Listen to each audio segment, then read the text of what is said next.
Hello mga kol, welcome back na naman dito sa ating YouTube channel. For today's video mga kol, meron naman tayong bagong finish dito, DG17V or Mazda na minivan. Full loaded, premium pagagawa. Tingnan natin kung ano yung setup nito, then tapusin natin yung video para malaman natin kung magkano ang presyo sa ating unit ngayon mga kol. Yung color ng ating unit mga kol is color gray.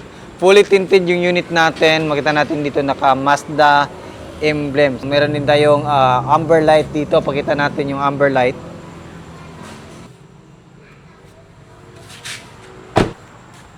Ito yung amber light natin mga kol na kinabit based sa request ng ating customer. Then makita natin dito stock yung headlight natin. Then ito yung park light. Then makita natin dito naglagay din tayo ng steel bumper sa harap. Tapos with fog light. Ito yung fog light natin. Tapos complete LTO registered yan. Direct na sa ating customer. Then dito mga kol, naglagay din tayo ng fender dito mga kol. Tapos naglagay tayo ng 13 inches na mud terrain 165 by ATR 13. So available din to sa shop natin mga kol. Then magkasya lang yung mga ganitong gulong mga kol sa minivan natin mga kol pag nakalift tayo. So nilift up natin to ng 2 inches. Then, yan, makita natin naka fully undercut yung unit natin. Naglagay din tayo dito ng rack slider. Tapos, auto fold and retractable yung side mirror natin. Then, makita natin, ito yung side view ng ating unit. Yan, napaganda. Tapos, naglagay din tayo ng top load carrier na gutter type para mas matibay. Tapos, dito, brake drum yung likuran natin. Titingnan natin, oh. Napakaganda ng kanyang mag wheels, mga kol. Tapos, yan. Fully undercut yung likuran, then lifted ng 2 inches. Tapos yan, makita natin, naglagay din tayo ng spoiler sa itaas, then aluminum ladder. Tapos meron siyang third light dito, tapos ito yung shop natin. So nagre-repair na din tayo at saka nag-accept din tayo ng mga gusto mag-upgrade ng gulong. Available yan dito sa shop natin. Ayan. Then dito, naglagay din tayo ng step board sa likuran, tapos yan, plate light, yan, kompleto, meron din tayong reverse light. Then yung spare tire natin is nandito sa ilalim, tapos dito natin dudukutin. Ayan, dito yung spare tire natin mga kol. Gamit yung tire rinse natin, ikutin lang natin yan para may baba natin yung ating spare tire. Yan, makita natin dito, naglagay din tayo ng dalawang upuan, left and right sa pinakadulo. Tapos yan, brand new yung matting natin. Then, bago na din yung ceiling natin, black felt yung nilagay natin mga kol. Dito naman sa sliding, manual sliding, hindi siya power slide. Tapos yun, captain seat, meron siyang armrest, power window yung sliding natin mga kol. Ito yung design na napili ng ating customer. Then, brand new matting, naka-plastic cover dito. Tapos dito yung ating jack at saka tie wrench. Yan. Tapos, dito naman, yung main power window switch natin. Tapos, meron tayong extra lagayin dito. At saka, meron siyang bottle holder dito, mga kol. Then, dito naman is, meron siyang cup holder. Dito is yung ating 4x4 switch, fog light switch, then headlight adjuster. Then, dito naman yung ating digital temperature gauge, mga kol. Yan. Andarin natin. Yan, naka-andar na yung makina natin. Tapos, yan, makita natin dito naka 7 inches touchscreen stereo with reverse camera to mga kol. Tapos, ito is aircon switch, din yung ating blower. Tapos, dito yung hot charge switch natin. Tiptronic to mga kol or manual automatic transmission. Pwede natin yan i-shift to manual mode na plus and minus lang siya mga kol. Dito meron tayong mga extra lagayan. So, yan yung dashboard natin ngayon mga kol. Yan, simple lang pero napaganda ng dashboard natin. Makita din natin dito naka Mazda logo. Meron siyang mga extra lagayan. Meron siyang cup holder. Ito naman yung center mirror natin.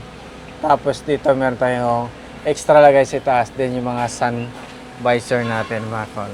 Dito naman mga kol is naka brand new matting. Silipin naman natin yung makina natin mga kol. Yung makina natin is dito sa ilalim ng upuan. Ito naman yung makina natin mga kol. Yung makina natin is RO6E engine VVT, 12 valve, 3 cylinder inline. Then makita natin dito yung ating VVT solenoid. Injector natin mga kol sa 2-3. Then ito naman yung ating PCV valve. Dito tayo mag-refill ng ating engine oil. Gamit pa rin natin yung ating prime lube lubricant oil. Available yan sa Lazada shop natin. Then dito yung ating ignition coil at saka spark plug. Ito naman yung ating oxygen sensor mga call. Tapos yan, ito yung camshaft sensor natin. Then yun, dito naman yung ating knock sensor socket mga call. So yan yung mga makita natin. Tapos dito naka-insulator yan para hindi mainit sa ating puwitan mga call. Yan, silipin naman natin sa kabilang side. Makita natin yung Mazda Scram na minivan mga call. Yan, napakalamig ng aircon. Dito naman yung ating gas tank opener goods. Dito naman yung ating chassis number.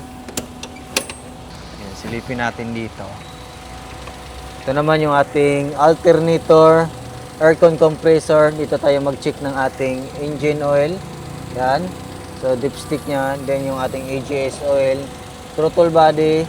Then, ito naman yung ating air filter housing, main fuse box, then yung ating ECU, mga call. Dito yung ating ECU or yung ating computer box. Ito naman, mga call, sa hood. Yan, silipin natin. So, dito, mga call, makita natin yung ating coolant reservoir, mga call. Ito yung coolant reservoir natin, mga call. Then, ito naman yung ating windshield washer reservoir. Then, yung ating brake fluid reservoir. Dito naman yung ating radiator at saka aircon condenser mga call. So yan yung setup natin ngayon mga call na DG17V or Mazda Scram na minivan. So yung presyo nito mga call is umabot siya ng 450,000. Yung basic finish nito is nasa 350 to 360 running condition na yan mga call. Pero kung meron kayong mga upgrade na accessories is additional na yan mga call. So gusto magpa-made to order, so visit lang kayo dito sa shop natin sa Puroktoy, Barangay Santo Niño, Carmen, Davao del Norte. Pwede nyo yung i-google mga call Dudong Lagan Auto Parts and Auto Trading. Nag-accept din tayo dito ng repair and maintenance, under chassis repair, engine overhauling, heavy PMS, kahit anong sasakyan pwede dito sa atin mga call. Undercoating, so makita natin meron din tayong unit dyan na ongoing yung undercoating mga call na Ford Ranger. So yan, tapos na yan. Nag-overtime kami kanina para matapos yung undercoat dyan sa Ford Ranger na yan mga call. Meron din tayong available dito na DE16T na 4x4 manual mga call. Presyo is nasa 300,000 mga call. So yun, so sa gusto mag-order or magpa-set up, overland setup, available din dito sa atin mga call. So wheel alignment, wheel balance, tire and mags. So, meron din tayo niyan mga call. So, yan lang siguro yung ating video for today. Maraming salamat sa inyong patuloy na pagsubaybay. Sa bago lang sa ating channel, don't forget to like, share, and subscribe. Then, click na rin yung notification bell para updated kayo sa ating mga next video uploads kagaya nito.